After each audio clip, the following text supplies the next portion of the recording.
Last week, my e-scooter stopped working. What happened?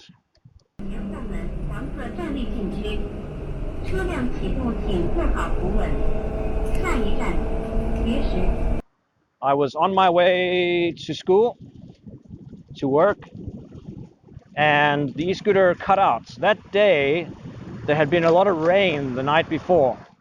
So there were huge puddles because Zhuhai's drainage, its water drainage is terrible. So there had been huge puddles on the side of the road, and it's quite possible that I ran through one of those puddles, and the puddle made the scooter cut out. So I pushed it a ways, and then it started working again. So I drove it the rest of the way to school, and then on the way back it cut out again. This time there wasn't any water on the streets; it had already dried up. And I pushed it again, and it did not look like it was going to come right. So I thought about it. I've been using the scooter now for 8 or 9 months, and I've used it. I recorded every time I used it. Every day that I use the bike, I will make a record of it because, in life, nothing is forever. So I'll make a record of it, and if ever the bike gets confiscated, I can count how many times I used it, divide that by the cost of the thing, and I can work out how much I paid per day for it. And in total, I used it 80 times up to that day. And so I figured 80 times, the thing cost me about $400. So that works out to like $5 a day. So I figured, you know what, I'm just going to leave it at the next bus stop I get to, and if somebody wants to take it, they can take it. And I took a bus home. The next day I took a bus to work, and I saw that the e-scooter was still there. Nobody had taken it. Now, that's pretty strange because I have had e-bikes and bikes stolen from me aplenty. I remember I bought this fancy giant bike, and I left it downstairs from my work. I had it chained up with 2 chains, and they were heavy chains, and it got stolen. Every time I've had a bike or an e-bike and I've left it outside for, less than a day, it will get stolen. So I was very surprised that the e-scooter was still there. In fact, I had taken the FOB that you use to unlock the bike, and I had attached it to the bike so people could see that, it was there for the taking. And still, no one had taken it. The second day, I took a bus again, and it was still there. But by the third day, the e-scooter had gone. Someone had taken it. And I was more than happy to part with it.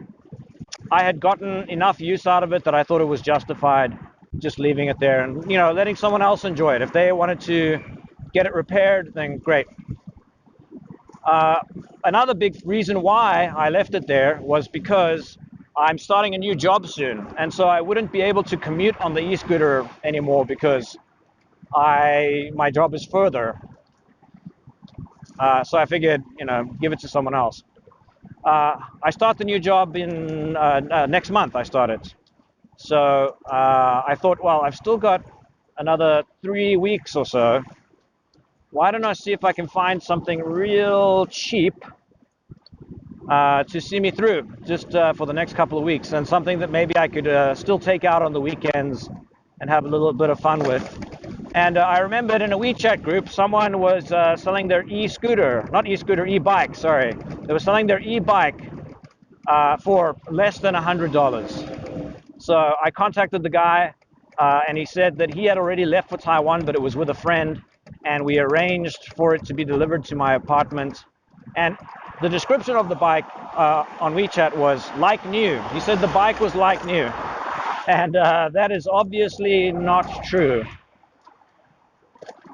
So I got this thing, and I want to talk a little bit about the differences between the scooter and this bike.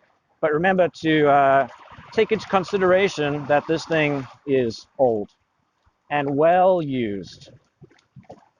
So the first thing I can say about the e-scooter versus the e-bike is that because the e-bike is heavier and has way better suspension, the ride is a lot smoother.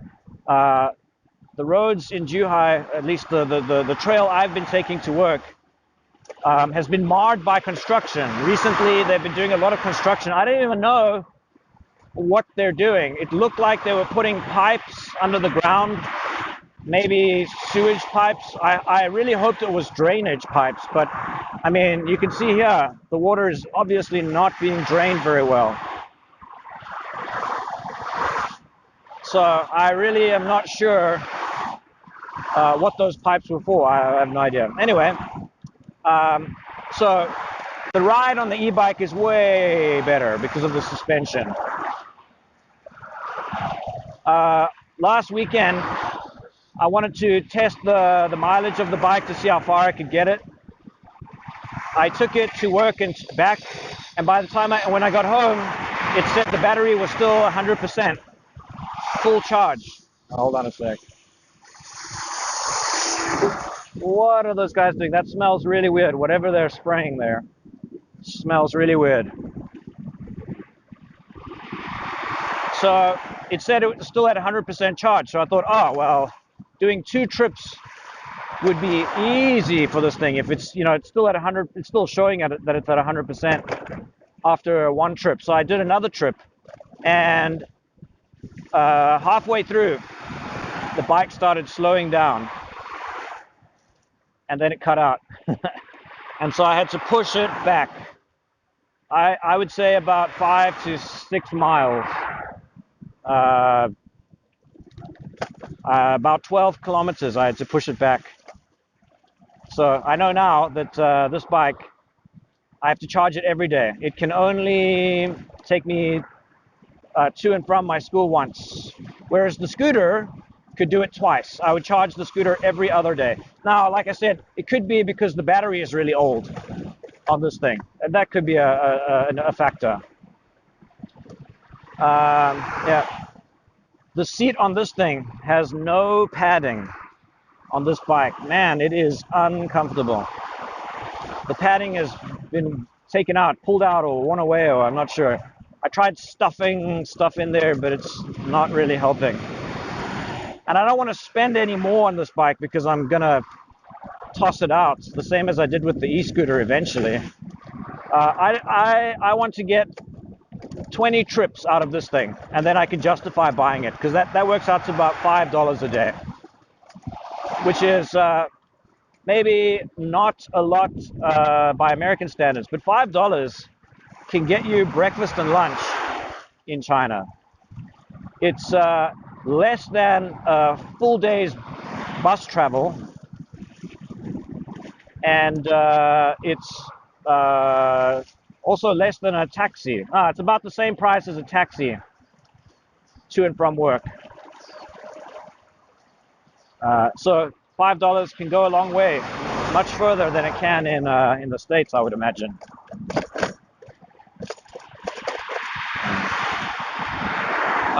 The other thing about this e-bike is it's got a basket on the front. Man, that is super convenient. And it can also take a passenger on the back. I don't have any need for that. I don't have any passengers that I plan to take anyway. But the basket has really come in handy for shopping. Whereas the e-scooter, I would just have to bring a backpack and stuff everything in there. The e-scooter was actually faster than this e-bike. This e-bike doesn't have a speedometer, so I can't exactly tell. I mean, I could use an app or something, but I haven't. But I can just feel the e-scooter was way faster than this e-bike.